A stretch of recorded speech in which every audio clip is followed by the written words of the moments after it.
మాజీ ప్రధాని మన్మోహన్ సింగ్ మరణం దేశానికి తీరని లోటని ప్రధానమంత్రి నరేంద్ర మోదీ తెలిపారు. మన్మోహన్ సింగ్ సేవలను ఆయన కొనియాడారు. ఆర్థిక సంస్కరణలతో దేశాన్ని ప్రగతి పథంలో నడిపించడంతో పాటుగా పేదరికాన్ని నిర్మూలించడానికి ఆయన ఎనలేని సేవలు చేశారని మోదీ గుర్తు చేశారు. మన్మోహన్ జీవితాన్ని నేటితరం ఆదర్శప్రాయంగా తీసుకోవాలని అన్నారు. మన్మోహన్ నిబద్ధత, క్రమశిక్షణ కలిగిన నిరాడంబరమైన వ్యక్తి అని ప్రధానమంత్రి మోదీ గుర్తు చేసుకున్నారు. రిజర్వ్ బ్యాంక్ గవర్నర్గా, ఆర్థిక మంత్రిగా, ప్రధానమంత్రిగా మన్మోహన్ ఒక నిజాయితీపరుడైన నాయకుడిగా దేశం ఆయనను ఎప్పటికీ గుర్తు చేసుకుంటూనే ఉంటుందని పేర్కొన్నారు ప్రధాని మోదీ.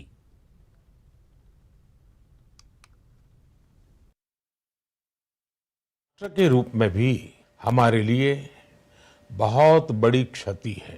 विभाजन के उस दौर में बहुत कुछ खोकर भारत आना और यहाँ जीवन के हर क्षेत्र में उपलब्धियां हासिल करना ये सामान्य बात नहीं है। अभावों और संघर्षों से ऊपर उठकर कैसे ऊंचाइयों को हासिल किया जा सकता है, उनका जीवन ये सीख भावी पीढ़ी को देता रहेगा। एक नेक इंसान के रूप में, एक विद्वान अर्थशास्त्री के रूप में और रिफॉर्म्स के प्रति समर्पित लीडर के रूप में उन्हें हमेशा याद किया जाएगा। एक अर्थशास्त्री के रूप में उन्होंने अलग अलग स्तर पर भारत सरकार में अनेक सेवाएं दी। एक चुनौतीपूर्ण समय में उन्होंने रिजर्व बैंक के गवर्नर की भूमिका निभाई। पूर्व प्रधानमंत्री, भारत रत्न श्री पीवी नरसिम्हा राव जी की सरकार के वित्त मंत्री रहते हुए डॉक्टर मनमोहन सिंह जी का जीवन उनकी ईमानदारी और सादगी का प्रतिबिंब था।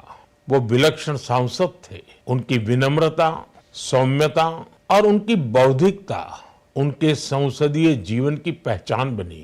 मुझे याद है कि इस साल की शुरुआत में जब राज्यसभा में उनका कार्यकाल समाप्त हुआ, तब मैंने कहा था कि सांसद के रूप में डॉक्टर साहब की निष्ठा सभी के लिए प्रेरणा जैसी है। सत्र के समय अहम मौकों पर वो व्हीलचेयर पर बैठकर आते थे, अपना संसदीय दायित्व निभाते थे।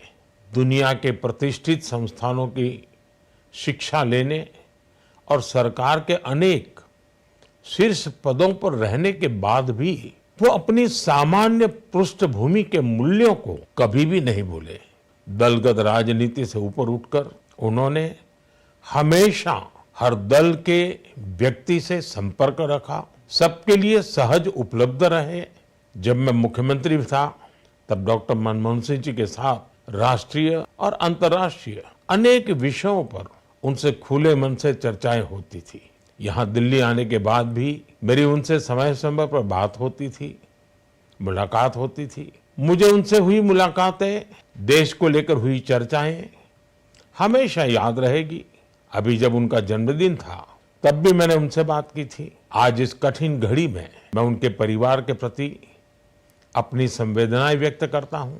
मैं डॉक्टर मनमोहन सिंह जी को सभी देशवासियों की